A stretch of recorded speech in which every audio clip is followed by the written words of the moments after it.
we need a place, symbolically speaking, we need a place to put hell, and we need a place to put the apocalypse. And the reason we need a place to put the apocalypse is because the human vision is apocalyptic.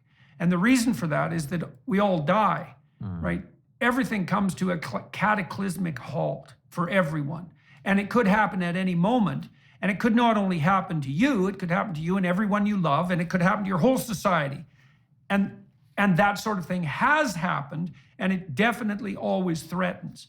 And so one of our existential problems is that we always have to face the apocalypse. And the way that's been handled in the symbolic landscape of Christianity is that the apocalypse is a distant occurrence in a heavenly place. Now it's ambivalent, right? But it's turned into a psychological reality or a spiritual reality, an ever-present spiritual reality, instead of being necessarily played out in the here and now. But then there's a place for it, and that's appropriate because there should be a place for it. And we're also tilted as information processors very hard to the overweighting of negative information.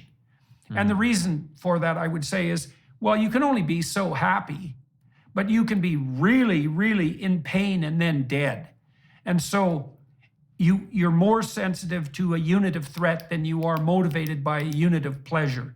And that's well documented. And so then we also have to contend with the fact that we're tilted towards hyper-processing negative information.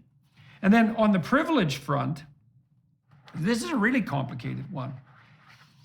I think that some of the guilt that the woke types are capitalizing on and also genuinely experiencing is a consequence of the felt need for some true atonement. So you talked about Western privilege. And so, if you live in the West, you're in the top 1% by global and historical standards. So you are privileged. And then you have to contend with the fact that, well, you didn't really earn that, not to some degree, because your pathway forward is going to be proportionate in its success to your work. But, you're born and there are highways and there are automobiles and there's an electrical grid and you have this wealth that's offered to you. And then you might say, well, that's unearned privilege, and to some degree it is. And then the question emerges, well, what should you do about that? And one answer is to flagellate yourself and to feel guilty because there are people out there who weren't arbitrarily rewarded to the same degree you were, and that is an existential problem. And the other solution is to do whatever you can to earn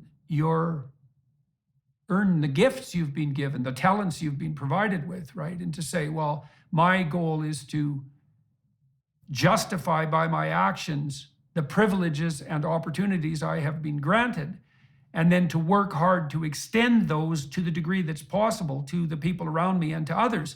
And I would say that's genuine atonement.